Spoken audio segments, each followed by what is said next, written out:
تم سب بچے بیٹھے ہو، والدین کو اپنی جنت بنا لو، ماں باپ کو اپنی جنت بنا لو، ان کی دعا لے لو۔ میرے نبی نے فرمایا کاش میری ماں زندہ ہوتی۔ ماں کا خاص طور پر منشن کیا، میری ماں کیوں کہ باپ کو تو دیکھا ہی نہیں، اور ماں کو دیکھا ہے 6 سال۔ میری ماں زندہ ہوتی اور میں عشاء کی نماز کے مصلی پہ کھڑا ہوتا اور میرے گھر سے میری ماں کہتی محمد، تو میں ماں کے لیے نماز توڑ دیتا۔ میرا نبی کہہ رہا ہے۔ اور جب آپ حج پہ تشریف لے گئے اور ابوا کے میدان سے گزرے جہاں میرے نبی کی والدہ کا انتقال ہوا تھا، اس بات کو 57 سال گزر چکے ہیں۔ 6 برس کی عمر میں مدینہ سے نکلے 3 افراد، میرے نبی کی ماں، میرے نبی کے والد کی باندی ایمن، وہ بھی ماں ہیں، انہوں نے بھی دودھ پلایا تھا میرے نبی کو۔ 2 مائیں ہیں، ایک دودھ پلانے والی، ایک پیدا کرنے والی، اور ایک میرے نبی ہیں۔ جب ابوا کے پہاڑوں میں پہنچے تو اچانک ہارٹ اٹیک سے حضرت آمنہ 25 سال کی عمر میں انتقال فرما گئیں، اور میرے نبی نے اتنا اس کا غم لیا۔ 6 سال کا بچہ، میں سن 2000 میں وہاں گیا تھا، میرے آنسو نہیں رکنے کو آ رہے تھے کہ کہاں میرے نبی کی ماں کو اللہ نے اٹھایا، نہ کوئی آسرا، نہ کوئی سہارا، نہ کوئی رشتہ، نہ کوئی جھولی، نہ کوئی چھاؤں، ایسے تنہا یتیم کر دی۔ جب ان کو پتھروں میں دبا کے نیچے اترے، ایمن کو سے ہاتھ چھڑا کر بھاگے اور اوپر پہاڑی پہ چڑھ گئے۔ جب ایمن پیچھے گئیں تو ایمن نے کیا دیکھا کہ ابوا کے پہاڑ بھی رو رہے ہوں گے، آپ ماں کی قبر کو چمٹ کے ایسے اوپر لیٹے ہوئے تھے، قبر کو پکڑا ہوا تھا، اوپر لیٹے ہوئے تھے۔ جب ایمن قریب آئیں تو سنا آپ کہہ رہے تھے اماں جی، آپ کو تو پتہ تھا آپ کے سوا میرا کوئی نہ تھا، آپ مجھے چھوڑ کے کہاں چلی گئی، کیوں چلی گئی؟ 6 سال کا بچہ پہلی موت دیکھ رہا ہے تو ان کو سمجھ میں نہیں آ رہا کہ میری ماں کے ساتھ ہوا کیا ہے۔ ایمن نے اٹھانا چاہا، آپ نے اٹھنے سے انکار کر دی۔ اس صدمے کو سینے میں لیے ہوئے 57 سال کے بعد، 7ویں دن بندہ رو نہیں سکتا، رونا ہی چاہے تو رونا نہیں آمدا، 57 سال کے بعد آپ اس وادی سے گزرے، آپ نے اونٹنی کو ماں کی قبر کی طرف موڑ دیا، اور ان پلرز کو 3 گنا کرو تو وہ پہاڑ بنتا ہے، چھوٹی پہاڑی تھی۔ اونٹنی کو نیچے بٹھایا، اوپر پہاڑ پر گئے، اور یہ مجھے دیکھو، یوں آپ نے گھٹنے کھڑے کیے ماں کی قبر کے سرانے، اور یہ ہاتھ یہاں رکھے، اور پھر سر دیا اپنے گھٹنوں میں یوں، پھر رونا شروع کیا۔ اتنا روئے، اپریل کا مہینہ تھا، دھوپ سر پہ پڑ رہی تھی، ہم تو ٹھنڈی دھوپ میں بیٹھے ہیں، شدید دھوپ میں بیٹھے تھے، اور اس کنڈیشن میں یہ بچوں کا سٹائل ہوتا ہے، جب لمبا رونا ہو تو وہ یوں بیٹھتے ہیں سر اندر دے کر۔ اتنا روئے کہ آپ کی داڑھی ساری آنسوں سے بھر گئی، سینہ تر ہو گیا، احرام تر ہو گیا، اور کئی گھنٹے بیٹھ کے روتے رہے۔ 2 جہان کے سردار ہو کر تمنا کر رہے ہیں کاش اماں تو زندہ ہوتی، تو مجھے کہتی محمد میں تیرے لیے نماز توڑ دیتا۔ اور میرے نبی نے، یہ بچیاں غور سے سنو، میرے نبی سے پوچھا گیا یا رسول اللہ قیامت کب آئے گی؟ آپ نے فرمایا یہ تو اللہ کو پتہ ہے۔ نے کہا یا رسول اللہ کوئی نشانی بتا دیں؟ تو آپ نے فرمایا جب بچیاں ماؤں کو ذلیل کریں گی تو قیامت آ جائے۔ جب بیٹیاں ماؤں کے ساتھ بدتمیزی کریں گی اور ماؤں کو ذلیل کریں گی تو قیامت آ جائے گی۔ ایک ماں بیٹی کو میں بھول نہیں سکتا، ماں کے موٹے موٹے آنسو گر رہے تھے، اور بیٹی ماں سے کہہ رہی تھی بھوک نہیں، ہماری اپنی پنجابی زبان، بھوک نہیں، اوئے ہوئے ہوئے ہوئے، یہ تو ہم نوکر کو کہتے ہوئے ڈرتے ہیں، وہ ماں سے کہہ رہی تھی بھوک نہیں، یعنی بکواس نہ کر، روا کے چپ، صرف آنسو اس کے گر رہے تھے ایسا۔ شاید وہ یاد کر رہی تھی کہ 9 مہینے کیسے اس کو میں نے پیٹ میں پالا، جنتے ہوئے کتنی تکلیفوں سے گزری، اور اس کو دودھ پلاتے ہوئے کتنی راتیں میں نے کاٹ کاٹ کے گزاریں، اور اس کے پیشاب دھوتے ہوئے کتنی دفعہ میں سردی میں ٹھٹھری، اور آج یہ مجھے کہہ رہی ہے بھوک نہیں۔ اس لیے میرے نبی نے فرمایا جس نے ماں باپ کو دکھ دیا، سنو غور سے بچوں سارے سنو، جس نے ماں باپ کو دکھ دیا اس پہ اللہ کی لعنت، اس پہ فرشتوں کی لعنت، اس پہ زمین آسمان کی لعنت، نہ ان کی نماز قبول ہے، نہ روزہ قبول ہے، نہ صدقہ قبول ہے۔ میرے نبی کی زندگی کا دوسرا روپ حقوق العباد، نماز حقوق اللہ میں آ جاتی ہے، میں حقوق العباد کی تھوڑی سی وضاحت کر رہا ہوں۔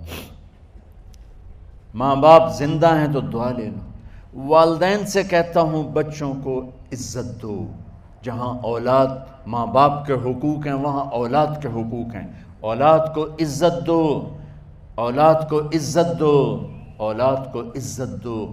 بہت سی اولاد کی نافرمانی کا ذریعہ ماں باپ بن رہے ہیں، سختی کر کے، زبردستی کر کے اور ٹھونس کر چیزیں نوکروں کی طرح سلوک کر کے۔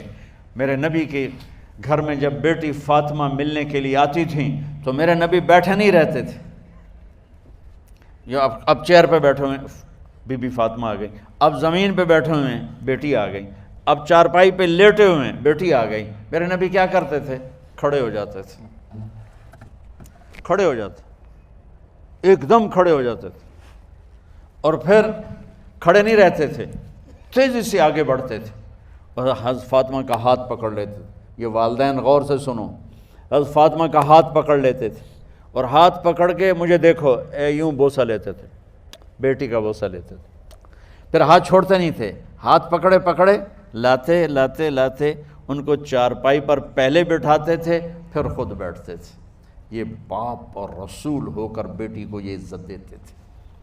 پھر وہ جنت کی عورتوں کی سردار بنی، پھر وہ جنت کے سرداروں کی ماں بنی، پھر وہ اللہ کے شیر کی زوجہ بنی۔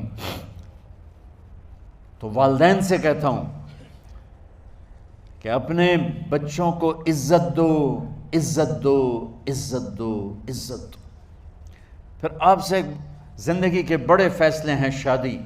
اب لوگ اکٹھے پڑھتے ہو لڑکے لڑکیاں، اپنی شادی کے فیصلے خود نہ کرو، اپنے ماں باپ کے حوالے کرو۔ اس میں شرافت بھی ہے، اس میں برکت بھی ہے، اس میں رحمت بھی ہے، اور اس میں والدین کی دعائیں بھی ہیں۔ کورٹ میرج کو ہوا نہ دو، boy friend girl friend culture ہمارا نہیں ہے۔ میرے نبی کے طریقے میں مرد اور عورت کا صرف نکاح سے تعلق ہے، اس کے علاوہ سب جہنم کی آگ ہے۔ اور والدین سے کہتا ہوں کہ اپنے بچوں سے پوچھ کے رشتے کرو، زبردستی مت کرو۔ میرا معاشرہ بہت سنگین قسم کے جرم کا شکار ہے، بچوں پہ مسلط کر دیتے ہیں، ایتھے ہی کرنی ہے، ایسے جٹائیں چی کرنی ہے، بٹائیں چی کرنی ہے، پتہ نہیں آئے کتوں جٹ بٹ۔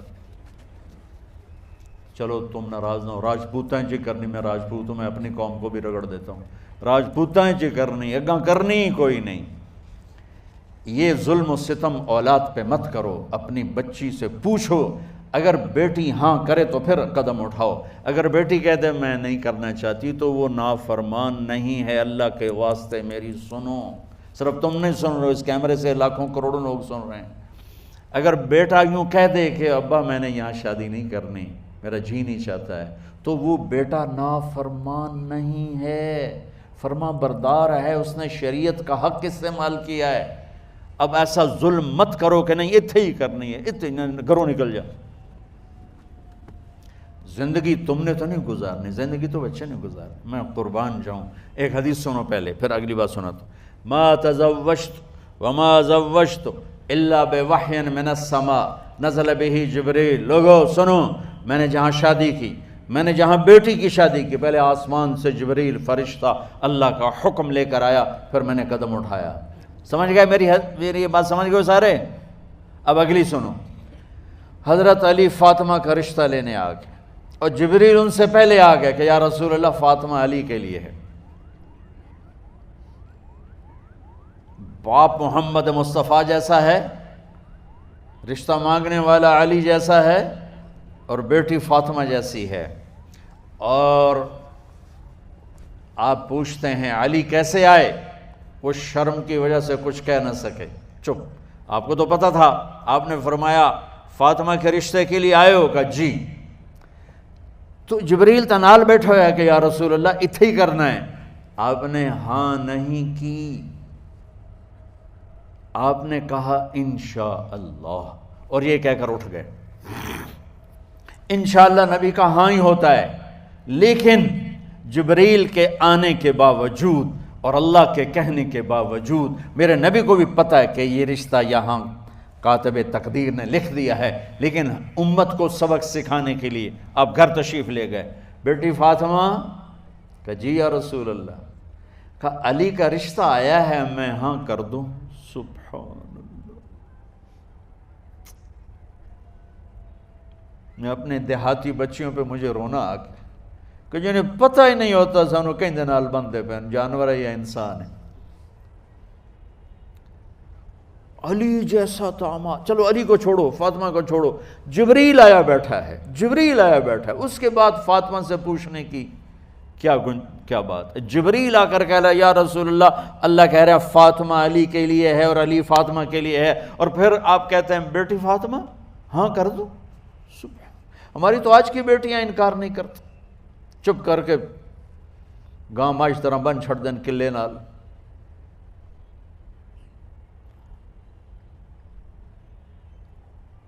کوئی ان کے اندر کے جذبات کو سننے والا کوئی نہیں ہوتا، اپنی انانیت پر یہ فیصلے کرتے ہیں، اور میرا نبی کہہ رہا بیٹی ہاں کر دو۔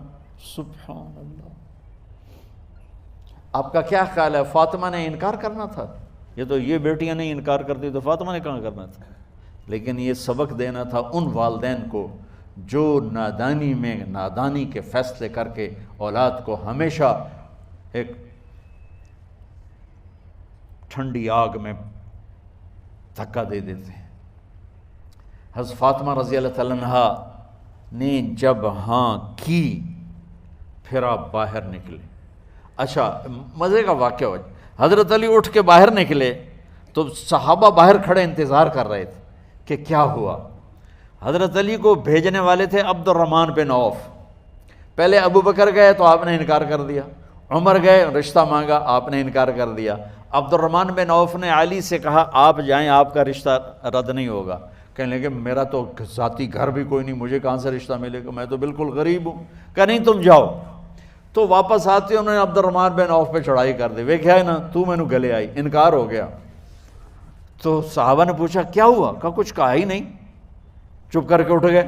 تو عبد الرحمن بن عوف کہنے لگے کچھ بولے صحیح، کہ بس اتنا کہا انشاءاللہ، کہا تو مبارک ہو، نبی کا انشاءاللہ ہاں ہوتا ہے۔ کہا اچھا، تو اتنے میں آپ باہر تشریف لے۔ کہا علی، کہا جی، کہا لو بلاؤ، لوگوں کو بلاؤ۔ ساری مسجد بھر گئی، آپ کے ساری مسجد فل ہو گئی۔ آپ ممبر پہ کھڑے ہوئے علی کو سامنے بٹھایا، کہا لوگو یہ جبریل میرے پاس اللہ کا پیغام لائے ہیں کہ میں فاطمہ بنت محمد کا نکاح علی بن ابی طالب کے ساتھ کر دوں۔ پھر آپ نے خطبہ پڑھا اور کہا کہ علی، ہائے ہائے ہائے، میں نے فاطمہ بنت محمد کو 400 درہم مہر کے عوض تیرے نکاح میں دیا، تو نے قبول کیا؟ حضرت علی نے زور سے نعرہ لگایا میں نے قبول کیا، اور سجدے میں چلے گئے، اللہ کا شکر کا سجدہ ادا کیا۔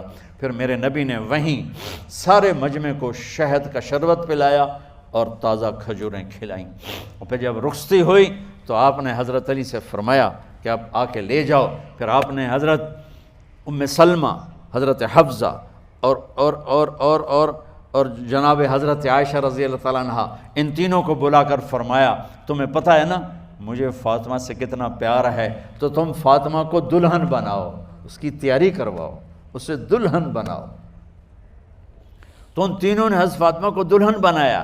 پھر آپ نے حضرت علی کو پیغام بھجوایا، وہ تشریف لائے، اپنی اونٹنی لے کر آئے، حضرت عقیل ساتھ ہے، سلمان فارسی ساتھ ہے، اور دروازے پر اونٹنی بٹھائی، آپ علی کو اندر لے گئے اور یوں فاطمہ کا ہاتھ پکڑ کے علی کے ہاتھ میں دے کر فرمایا علی تمہیں نبی کی بیٹی مبارک۔ سبحان۔ پھر آپ نے کہا میری بیٹی فاطمہ، مجھے اپنے خاندان میں جو سب سے زیادہ محبوب تھا میں نے تیرا ہاتھ اس کے ہاتھ میں دے دیا ہے۔ والدین سے کہتا ہوں اپنے نبی کی زندگی پڑھو۔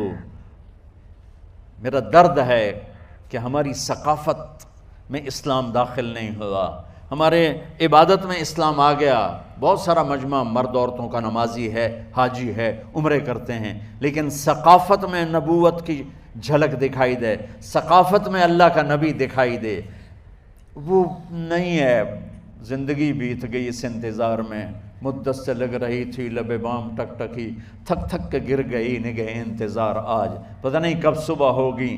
چلو کہتے تو جائیں مجھے ہے اگرچہ بت ہیں جماعت کی آستینوں میں، مجھے ہے حکم اذان لا الہ الا اللہ۔ والدین کے ذمہ ہے اولاد کو عزت دینا، ان کے سب سے بڑی خواہش میں ان کا احترام کرنا کہ زندگی انہوں نے گزارنی ہے، اور آپ کے ذمہ ہے والدین کے آگے سر جھکا دینا۔ اللہ کے واسطے کورٹ میرجز اور خفیہ شادیاں یہ نہ ہماری ثقافت ہے نہ یہ انسانیت ہے۔ ہمیشہ دکھ دردوں میں زندگی گزرتی ہے کہ اصل زندگی تو موت کے بعد آنے والی ہے۔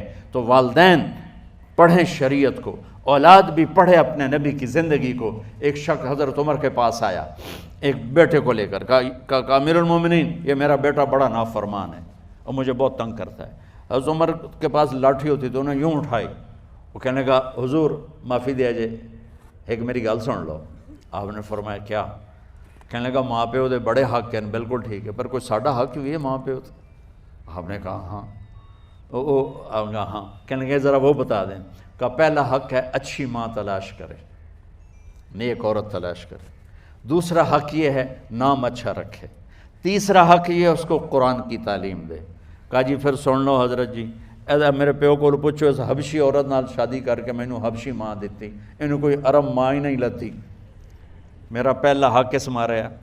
دوسرا سن لو، اس نے میرا نام جولان رکھا ہے، جولان گندگی کے کیڑے کو کہتے کہ اس نے میرا نام جولان رکھا ہے۔